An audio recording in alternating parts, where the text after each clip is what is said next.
Continuando, então. Estão vendo o texto? Eu tô vendo. Então, vamos lá, vamos continuar, que a gente estava falando da impressora 3D, foram fazendo tecidos aí, né?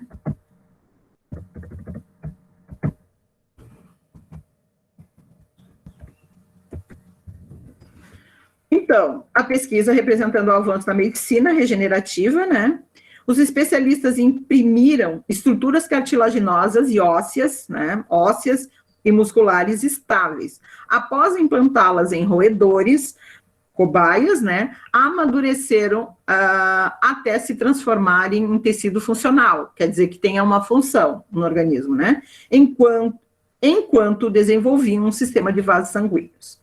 Embora as novas estruturas impressas ainda não sejam prontas para serem implantadas em pacientes, os primeiros resultados do estudo apontam que elas têm o tamanho, a solidez e a funcionalidade adequadas para serem utilizadas em humanos. Esta nova impressora de tecidos e órgãos é um avanço importante no nosso objetivo de fabricar tecido de reposição para pacientes, explicou Anthony Atala, diretor do Instituto de Medicina Regenerativa Wake Forest, sigla em inglês. O estudo, segundo o estudo especialista, a bioimpressora, né, 3D, pode fabricar tecido estável em uma escala humana de qualquer forma e tamanho, o que permitiria imprimir tecido vivo e estruturas de órgãos para implantação cirúrgica. A precisão desta nova impressora 3D significa que em um futuro próximo seria possível replicar fielmente os tecidos e os órgãos mais complexos do corpo humano. Imagina que maravilha. Né? Um transplante de órgãos, tudo mais, seria maravilhoso. Precisão desta nova 3D, já falado. Por enquanto, de acordo com os pesquisadores, as impressoras atuais não podem reproduzir estruturas que tenham o tamanho ou a solidez necessária para serem implantadas no corpo. Ainda não temos isso. Outro dos desafios apresentados pela engenharia de tecidos é fazer com que as estruturas implantadas vivam o tempo suficiente para que possam ser integradas no corpo.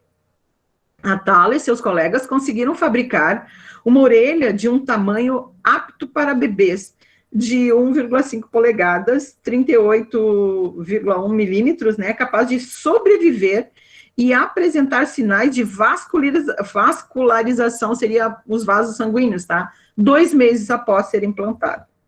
Outra característica é a sua capacidade para processar dados de tomografias e de ressonâncias magnéticas e fabricar tecido aí à medida que de cada paciente, né? Então, gente, seria uma evolução, né? Seria uma evolução aí na medicina, né? Nós vamos chegar ainda nisso futuramente. Eu acredito que vocês ainda vão ver isso muito. Órgãos feitos aí, impressoras 3D, né? Seria muito, muito, muito bom mesmo, né? Então, a primeira pergunta diz assim, ó, sobre o texto, responda as perguntas a seguir. Número 1, cite uma possível aplicação dos trabalhos da impressora 3D de tecidos e órgãos humanos. Alguém fez? Eu coloquei substituição de órgãos danificados. Isso. Ou então diminuição das filas de transplante de órgãos, né? Seria uma boa, né? Colocar também, tá? Então, ela pode diminuir a fila de transplantes, né? Porque as pessoas, tem pessoas aí precisando de vários órgãos, né?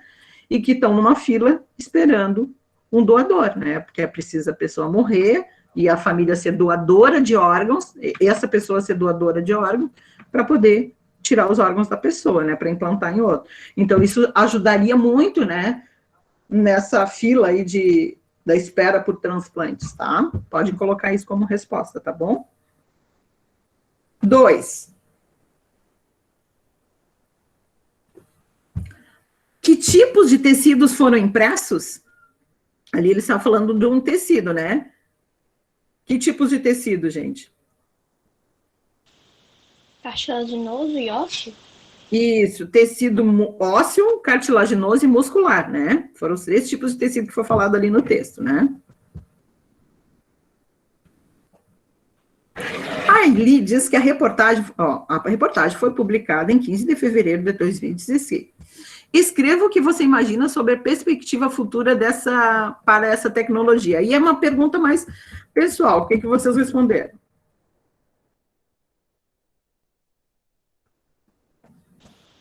Coloquei com o avanço da tecnologia, poderia ser preciso realizar algumas cirurgias que hoje em dia a gente não, de órgãos que a gente não pode substituir. Muito bem.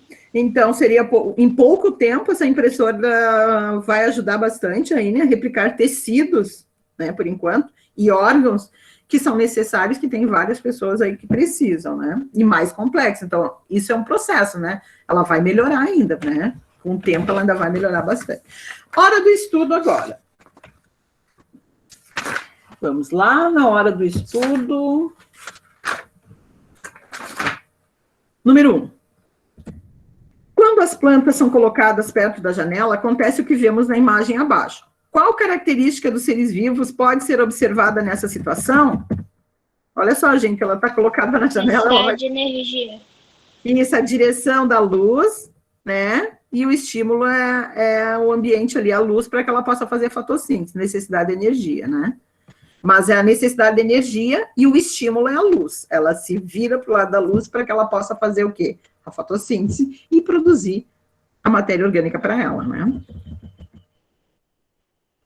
Ó, as plantas crescem em direção à luz porque elas respondem ao estímulo ambiental, né? 2. Complete corretamente as frases. O limite das células com o ambiente exterior é a membrana plasmática, tá? É o que delimita ela. Organela responsável pela produção de energia é a mitocôndria. A digestão de partículas dentro da célula é feita pelos lisossomos, promovendo uma reciclagem ao digerir organelas antigas ou danificadas. A produção de proteínas é feita por ribossomos, e aqui nós temos as organelas ali, que vocês também fizeram lá na maquete, né? Ó, aí estão os principais, corrijam já aí os desenhos de vocês, que vocês têm na apostila, na página 23. Todos corrigiram? Sim. Sim. Podemos ir para 4? Prof. Oi? Podemos. Calma aí, Porque professora. tem 2 retículos endoplasmáticos. Porque não é só um que tem na célula. Goginiense. É que esse retículo endoplasmático é um retículo endoplasmático que não tem ribossomos aderidos. Esse aqui não tem. Esse aqui tem, pode ver, tem os pontinhos ali, ó. Esse retículo endoplasmático não. E só um detalhe. A célula, ela não tem só um retículo, ela não tem só uma mitocôndria, ela não tem só um complexo Golgi. Ela tem vários, tá? Ficou claro? E ali ele quis colocar retículo endoplasmático. Ficou claro, sim, mas como que eu vou conseguir diferenciar o complexo goginiense do retículo endoplasmático sem ribossomo? Não. O complexo Golgiense é bem diferente. Olha aqui o complexo Golgiense. Olha, ele parece um monte de saco achatado, o retículo parece uma rede de canais. Aqui é retículo. Aqui é retículo. Aqui tem pontinhos de ribossomos aderido, que é a produção de proteínas. Aqui não tem. Olha, esse aqui não tem, ó. Entendeu? Os dois são retículo endoplasmático, só que esse é granuloso porque tem ribossomos e esse é liso, não granuloso, ó. Mas é tudo retículo endoplasmático, tá? Não, qual é a dúvida? Complexo Golgiense é outra coisa, ó. Ele serve de armazenamento, né, de secreções, substâncias. Então, olha aqui, o formato dele é bem diferente. Já o retículo, ele é uma rede de canais, como se fosse um labirinto dentro da célula, tá? Vamos à próxima. O corpo humano trabalha de forma integrada, harmônica. Para isso, ele conta com vários conjuntos de células que desempenham funções diferentes. Em relação à organização, marque V para verdadeiro, F falso, e depois converta as frases falsas em verdadeiras. Sistemas são conjuntos de órgãos, verdadeiro. De acordo com suas características, a pele pode ser considerada apenas um tecido. Falso, ela é um órgão, né? Então, tem que corrigir. De acordo com suas características, a pele é considerada um órgão. C. É no tecido nervoso que encontramos um tipo de célula especial, o neurônio. Verdadeira? O coração é formado por um tipo especial de tecido nervoso. Não é tecido nervoso, tecido muscular estriado cardíaco. Falso. Então, tá ali a correção, ok?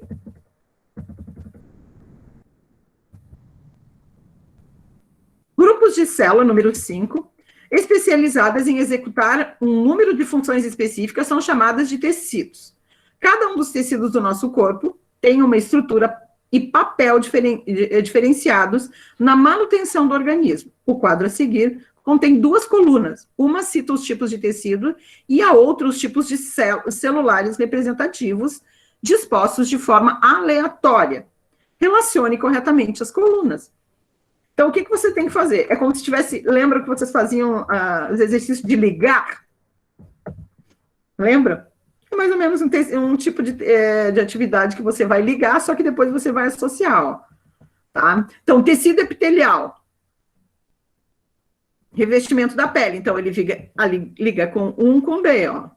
Tá? Conjuntivo. O que seria o conjuntivo, gente? Ó, 2 com... Ó, parte do adipócito ali, as células gordurosas. Então, 2 com B, esse daqui. Muscular. Miócitos são as células que formam tecido muscular. Tá lá, ó. 3A. E o nervoso, neurônio. Aqui, né? Então, a resposta certa é só associar agora corretamente. Ó, 1D, 2B, 3A, 4C. Marca um xizinho ali. Show?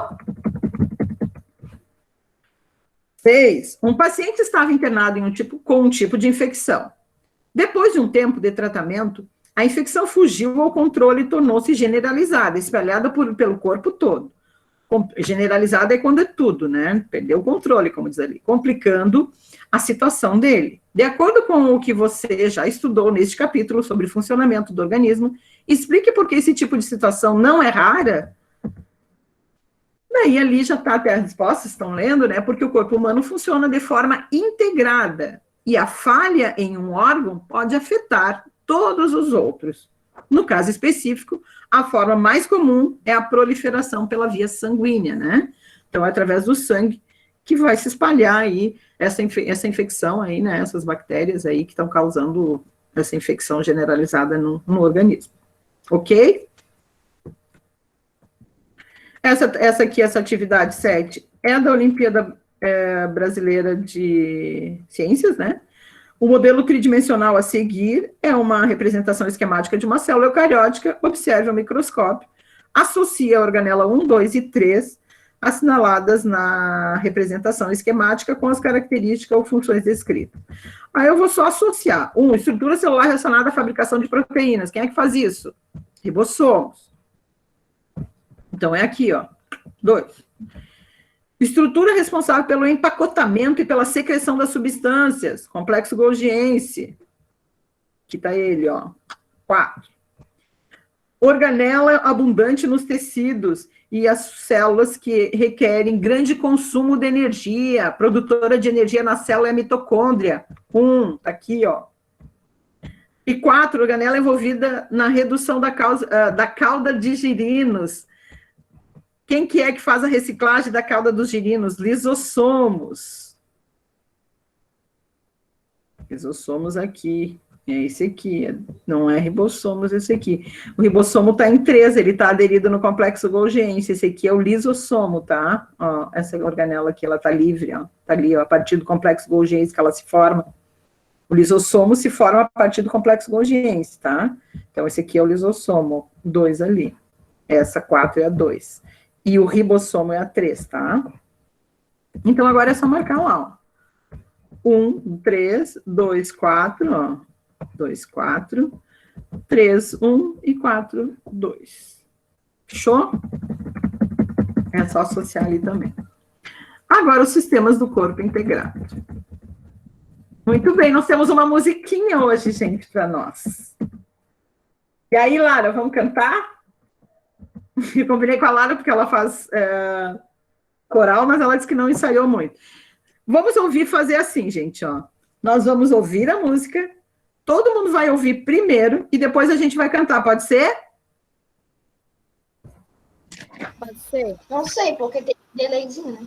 Vamos tentar, né? Vamos ver o que vai dar. Vamos ver o que vai dar, vamos testar. O objetivo é cantar, vamos cantar, né? Tá bom? Eu vou colocar, vamos fazer assim, ó, vocês têm aí a apostila em mãos, eu vou tirar daqui e vou colocar a música no YouTube, tá?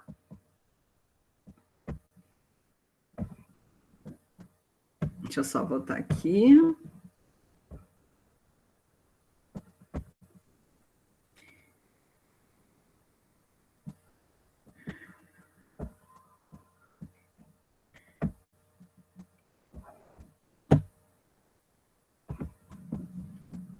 Já estão treinando, já estão lendo a letra da música.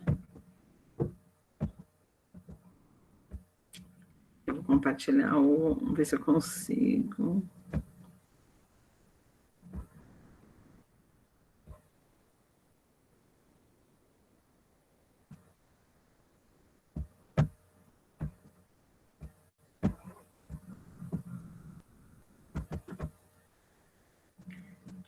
Só confirma se vocês estão vendo a imagem.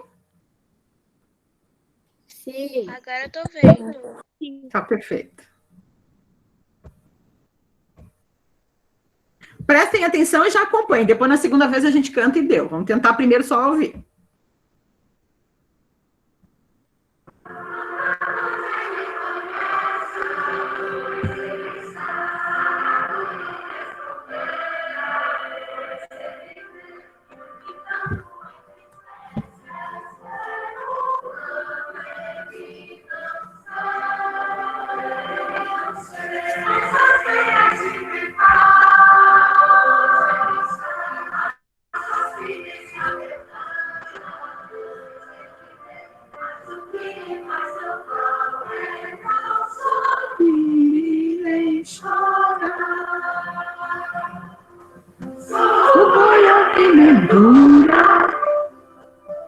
Quando se é feito de lata, sou sem jogo de cintura, e a minha voz é muito chata.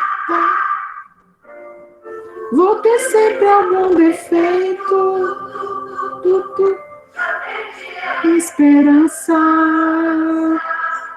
Pelo homem eu fui feito, a sua imagem e semelhança. Nunca tem nenhuma dúvida, incansável e seguro. Por tudo isso é considerado homem do futuro. Ser o homem do futuro não me anima muito, não. Todos saberão de tudo, mas como eu sem coração. Os adultos sempre sérios sabem só me programar. Se eles não brincam com ele, com criança, eu vou brincar.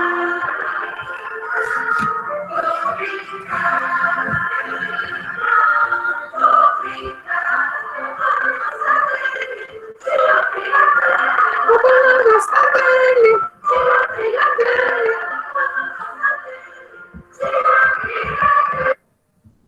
e aí, pessoal, vamos encarar? Todo mundo abrindo o microfone? Não, vamos, professora. Tentar decorar mais uma vez. Todo mundo junto. Vamos ver o que vai dar. Então, só uma vez. Não deu? Paciência, partimos para o próximo. Tá? Viram como é que é a música? Pegaram o jeitinho? Sim, sim. Mas tem algum não deu? Tem alguém que tem um barulho aí perto? Vamos ver.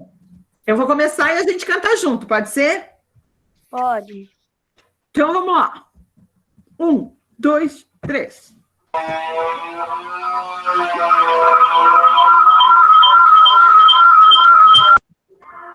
Meu Deus do céu. Não deu. Tá dando maior eco, prof. Prof, acho que não vai dar certo. Não dá de escutar, o volume tá muito baixo. Eu também acho. Não dá para cantar todo mundo junto, porque tem alguns áudios que chegam atrasado, outros mais. Era só era só uma tentativa, né? Não deu, não deu.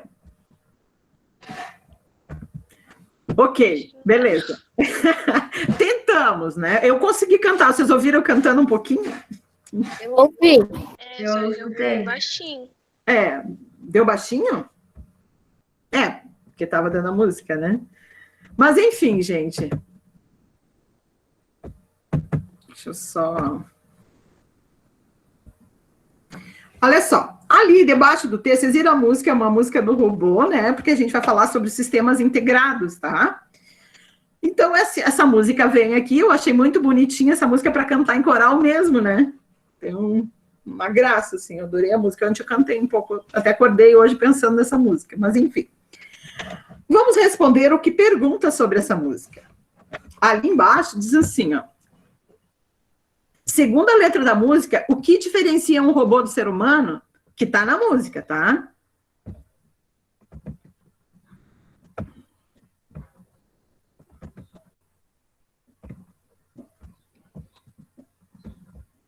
Hein, pessoal? Todos saberão de Como? O que diferencia o ser humano? ser o homem do futuro não me anima muito, não. Todos saberão de tudo, mas como eu, sem coração. Ele não tem coração, e ali na primeira diz assim, ó, não, mas que lhe faz tão mal é não sorrir e nem chorar.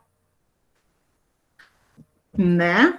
Então, aqui o nem sorrir e nem chorar é uma das... nos diferencia, né, deles, dos robôs. E não ter coração também, né, tadinhos.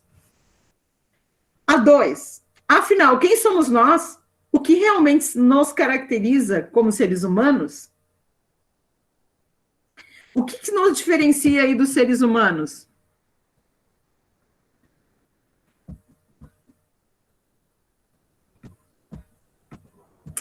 Bem, isso aqui.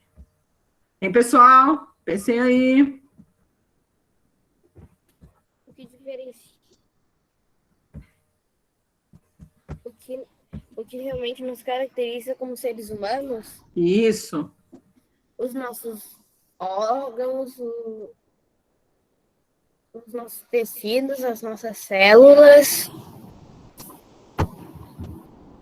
e o jeito de pensar. Aí é que tá, né? Porque em relação aos outros animais, que também têm, né, órgãos, tecidos e células, e outros seres vivos também, mas o que diferencia muito o ser humano aí é o quê? É a inteligência, né? A inteligência, a racionalidade, né? Tá? Então, vamos lá, falando um pouquinho agora da digestão, vou compartilhar novamente a tela com vocês, falando ali o conteúdo mais... Né? Então, a nossa diferença aí básica, né, é a questão de sermos seres pensantes, né, inteligência. Apesar de eu achar que alguns animais pensam também, né, porque, meu Deus, são tão inteligentes.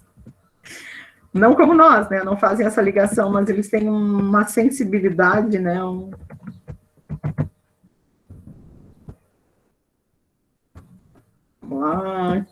Aqui. Então, pessoal, digestão, né? A gente vai falar sobre a questão da digestão. Nós sabemos que o nosso organismo, como todos os outros seres vivos, necessitam de alimento, né? Os organismos dos animais não conseguem utilizar energia luminosa como a das plantas, né? Eles não conseguem fazer fotossíntese, né? Sintetizar significa produzir, tá?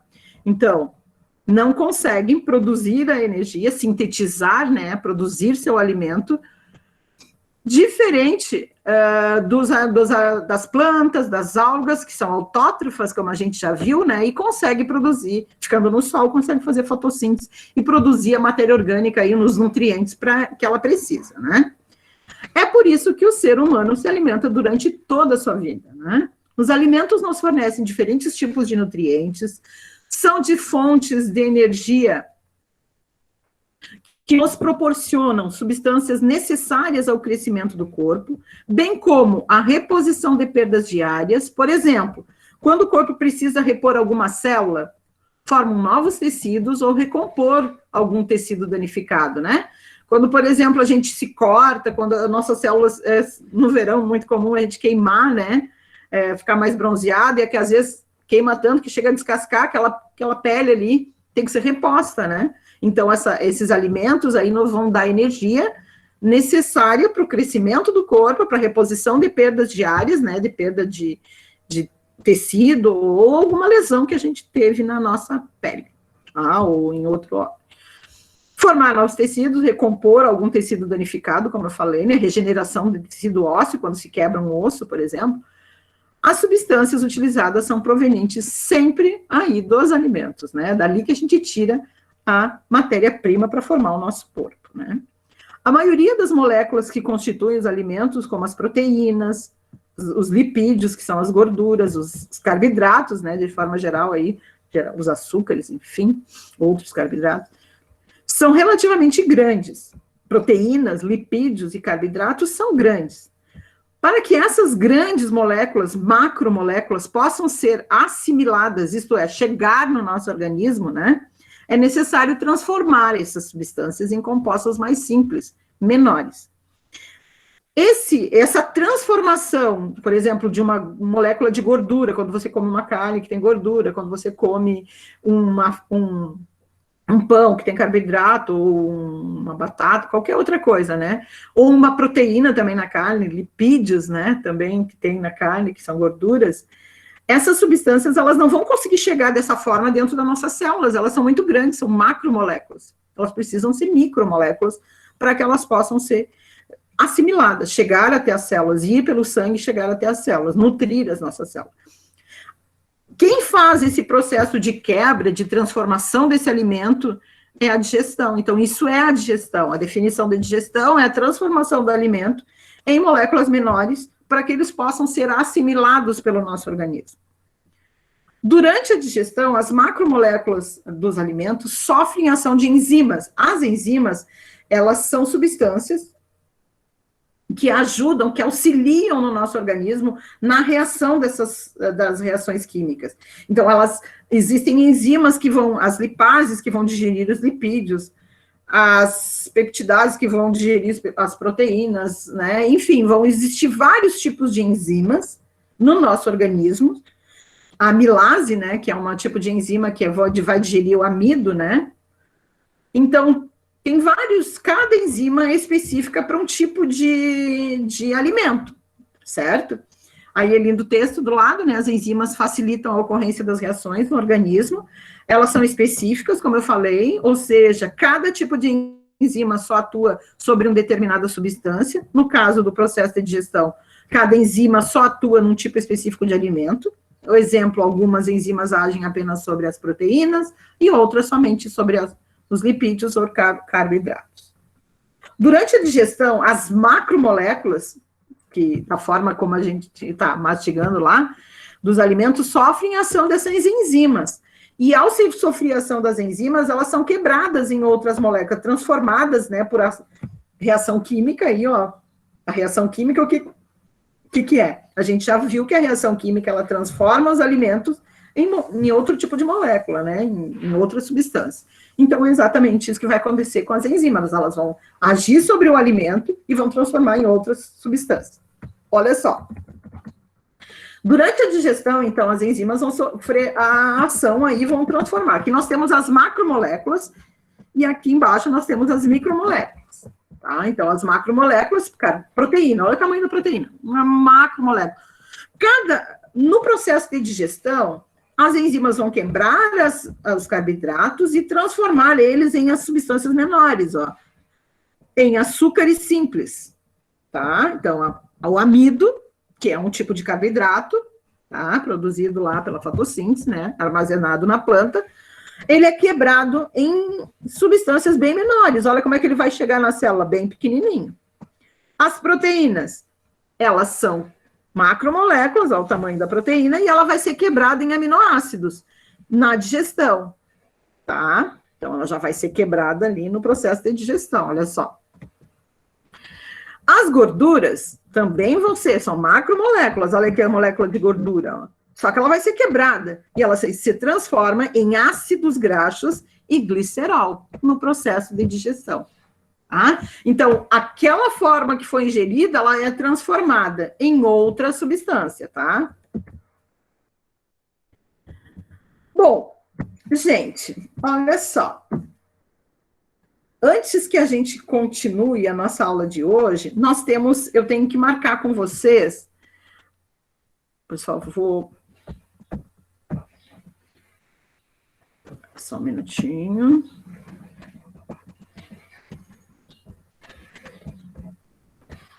Eu não estava compartilhando a tela, pessoal. Era para estar compartilhando? Não. Era, Não gente, mas vocês estavam Compartilhando. Tava, vocês estavam... não estava compartilhando, né? Não. Eu estava Agora que acompanhando pela apostila. Sim, ótimo que vocês estavam acompanhando pela apostila, perfeito, tá? Só que eu achei que eu estava olhando ali e vocês estavam vendo, eu achei que eu tinha compartilhado, desculpa, mas enfim, já foi. Nós podemos voltar nisso aqui depois, compartilhando a tela. Antes disso, gente, eu quero marcar com vocês várias coisas. Tá? Só. A gente vai